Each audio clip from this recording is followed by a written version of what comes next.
बोलना, वो भी कॉन्फिडेंस के साथ, इसमें बड़े एफर्ट्स लगते होंगे ना।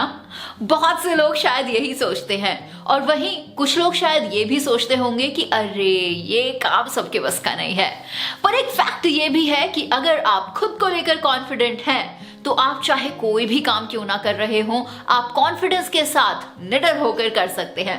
और जहां तक सवाल है पब्लिक स्पीकिंग का, मतलब लोगों के सामने बात करने का, तो इसमें कॉन्फिडेंस का बहुत गहरा असर है। मतलब पब्लिक स्पीकिंग और कॉन्फिडेंस इंटर रिलेटेड टर्म्स हैं। ऐसा इसीलिए क्योंकि कॉन्फिडेंस पब्लिक स्पीकिंग में एक बहुत इंपॉर्टेंट एलिमेंट की तरह काम करता है। अगर आप कॉन्फिडेंट नहीं है तो आपकी स्पीच बहुत ही ज्यादा वीक साउंड करेगी और वो बहुत ज्यादा लेस इफेक्टिव होगी। मतलब उसमें कुछ भी ऐसा नहीं रहेगा जो कि पब्लिक को, मतलब आपकी ऑडियंस को आपके साथ कनेक्शन बिल्ड करने में हेल्प करे। किसी भी इंडिविजुअल का कॉन्फिडेंट होना पब्लिक स्पीकिंग के दौरान बहुत इंपॉर्टेंट है, क्योंकि ये आपको दूसरों के सामने अपने थॉट्स और अपने आइडियाज को एक्सप्रेस करने में हेल्प करता है और आपकी बात को और ज्यादा इंपैक्टफुल बनाता है। जब आप कॉन्फिडेंट होते हैं तो आप अपनी स्पीचेस, मतलब अपनी कही हुई बात को डिलीवर करने में बहुत ही सक्षम होते हैं। एक हेल्दी और इफेक्टिव तरीके से सही एक्सप्रेशंस को शोकेस कर पाते हैं, जिससे कि आपको अपनी ऑडियंस को भी प्रभावित करने में हेल्प मिलती है। मतलब आप जो बोल रहे हैं वो उतने ही सटीकता के साथ उन तक पहुंचे जैसा कि आप चाहते हैं। इसीलिए पब्लिक स्पीकिंग के लिए कॉन्फिडेंस का होना बेहद जरूरी है। नाउ फाइनली टाइम है कि आप उन कुछ टिप्स के बारे में भी जानें जो कि किसी से कॉन्फिडेंटली बात करने या फिर प्रेजेंटेशन देने के लिए आपको पता होने चाहिए। और सबसे पहला टिप है कि अपने मटेरियल को ढंग से प्रिपेयर करें। अपने टॉपिक या प्रेजेंटेशन को आपको अच्छे से रेडी करना है। उसी के साथ आपको खुद को मेंटली भी प्रिपेयर करना है, क्योंकि जब आप रेडी होते हैं अपने डिलीवर्ड मटेरियल के साथ तो आप जानते हैं कि इसमें गलती के चांसेस ना के बराबर है, और इससे आपका खुद पर कॉन्फिडेंस और ज्यादा बढ़ जाता है। सेकेंड टिप इज मटेरियल को डिलीवर करने में कभी भी हड़बड़ी नहीं दिखाएं। ऐसा इसीलिए जरूरी है क्योंकि कई बार स्पीकर्स अपने दिमाग में सोचते हैं कि डिलीवरी के टाइम पे मुझे कुछ ऐसा करना है, ऐसा करना है और ऐसे ऐसे करना है, और आप एक पैटर्न रेडी करते हैं अपने दिमाग में और सोचते हैं कि मैं सबसे पहले जाकर ये बोलना शुरू कर दूंगा, उसके बाद मैं ये बोलूंगा, उसके बाद ऐसे होगा या वैसे होगा। बट स्टॉप बडी, ऐसा नहीं होता है, और ये मैं अपने एक्सपीरियंस से आपको बता रही हूँ। आपको पोपट की तरह नहीं दिखना है जो कि सिर्फ बोलते जा रहा है, बोलते जा रहा है, बोलते जा रहा है। आपको लोगों के साथ कनेक्शन बिल्ड करना है, और लोगों के साथ कनेक्शन बिल्ड करना कैसे है वो मैंने आपको पिछली वीडियो में बताया था कि कैसे आप किसी के साथ इफेक्टिवली बात कर सकते हैं, कम्युनिकेशन स्किल के टूल्स के बारे में, जहां पर हमने कुछ टिप्स के बारे में आपको बताया था। देखिए, लोगों के साथ कनेक्शन बिल्ड करने के लिए सबसे ज्यादा जरूरी है कि आप लोगों को सुने और उन्हें समझें। तो अपनी ऑडियंस को पहले पहचानें और उसके बाद अपने मटेरियल को रेडी करें। शुरुआत में धीरे धीरे आपको बात करनी है, कभी भी हड़बड़ी नहीं करनी है, जिससे कि आपको अपने अंदर कॉन्फिडेंस को बढ़ाने का टाइम मिलता है और आप एक कंफर्टेबल एनवायरनमेंट को क्रिएट कर पाते हैं अपने लिए, जहां पर आप कंफर्टेबल होते हैं अपनी ऑडियंस के साथ। और इसी तरह से आपको धीरे धीरे धीरे धीरे अपनी स्पीच को आगे बढ़ाना है, कभी भी पोपट की तरह रट के नहीं जाना है कुछ भी। थर्ड टिप है आई कांटेक्ट पर ध्यान दें। अक्सर बहुत से स्पीकर्स को देखा गया है कि वो अपनी ऑडियंस के साथ आई कांटेक्ट नहीं मेंटेन कर पाते। अक्सर एक लार्ज ग्रुप ऑफ ऑडियंस को एड्रेस करते टाइम किससे आई कांटेक्ट एस्टैब्लिश करें और किसे नहीं देखें, ये काफी मुश्किल भरा काम लगता है। लेकिन आपको बस अपनी स्पीच के दौरान लोगों से बात ही तो करनी है, और बात करते टाइम आप सामने वालों की आंखों में देखकर ही अपनी बात को कहते हैं, है ना। फिर चाहे आप किसी एक इंडिविजुअल से बात कर रहे हो या फिर एक ग्रुप से बात कर रहे हो जिसमें 4 से 5 लोग हो, तो आप इंडिविजुअली एक एक के साथ आई कांटेक्ट एस्टैब्लिश करते हैं, और यही आपको लार्जर ग्रुप ऑफ ऑडियंस के साथ बात करते हुए भी करना है। मतलब जब आप स्टेज पर होते हैं और लार्जर ग्रुप ऑफ ऑडियंस के साथ आप कांटेक्ट बना रहे हैं, I contact, so just pick some random people, कुछ एक रोज में से कुछ एक लोगों को, मतलब 3 लोगों को एक साथ और फिर अगली रो में 3 लोगों को एक साथ।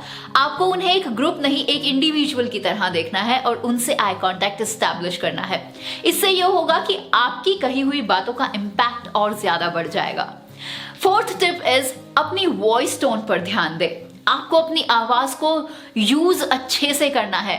वॉइस की मतलब राइट वॉल्यूम क्या है, परफेक्ट टोन क्या है, उसको आपको देखना है। आपकी बात आपको किस टोन में रखनी है, मतलब आपकी जो बात आप कह रहे हैं वो किसी मदर लुलाबी की तरह नहीं होनी चाहिए। आई मीन टू से किसी लोरी की तरह वो साउंड ना करे जिसमें बहुत ज्यादा राइमिंग्स हैं और वो सेम टोन में जा रही है।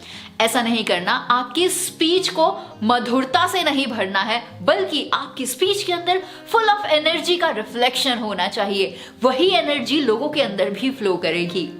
नाउ फिफ्थ टिप इज अपनी बॉडी लैंग्वेज पर ध्यान दें।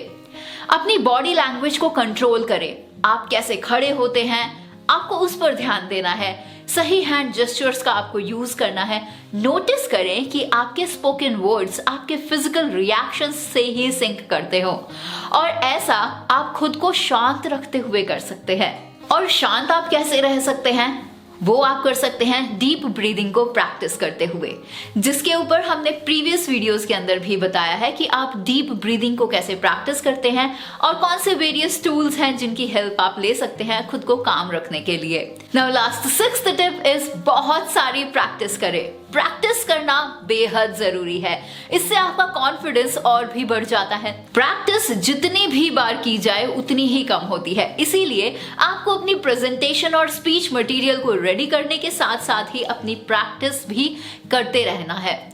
टाइम टू टाइम चीजों को ऑल्टर करते रहिए, उसमें कुछ एडिशंस की जरूरत है तो वो करते जाइए, एंड दैट्स इट। इन सभी टिप्स को अपनाकर आप लार्जर ग्रुप ऑफ ऑडियंस से कंफर्टेबली बात कर सकते हैं और अपनी प्रेजेंटेशन के दौरान through out your presentation confident रहकर उसे डिलीवर भी कर सकते हैं। देखिए, पब्लिक स्पीचेस के दौरान कॉन्फिडेंटली बोलने के लिए कुछ एडवांस टिप्स भी है जो मैं आपको देना चाहूंगी, जो कि मैंने अपने एक्सपीरियंस से सीखे हैं।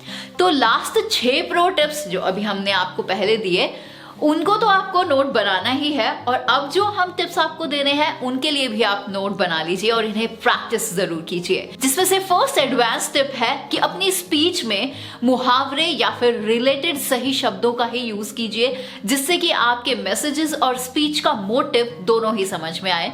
सेकेंड टिप इज शुरुआत किसी पावरफुल मैसेज के साथ करें, जिससे कि ऑडियंस का ध्यान आप पर ही रहे।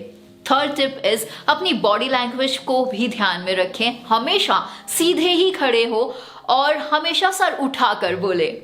फोर्थ टिप इज अपनी आवाज को नॉर्मल से थोड़ा ऊंचा या फिर पावरफुल टोन में रखें, ताकि आपकी बात का इम्पैक्ट और ज्यादा बढ़ सके।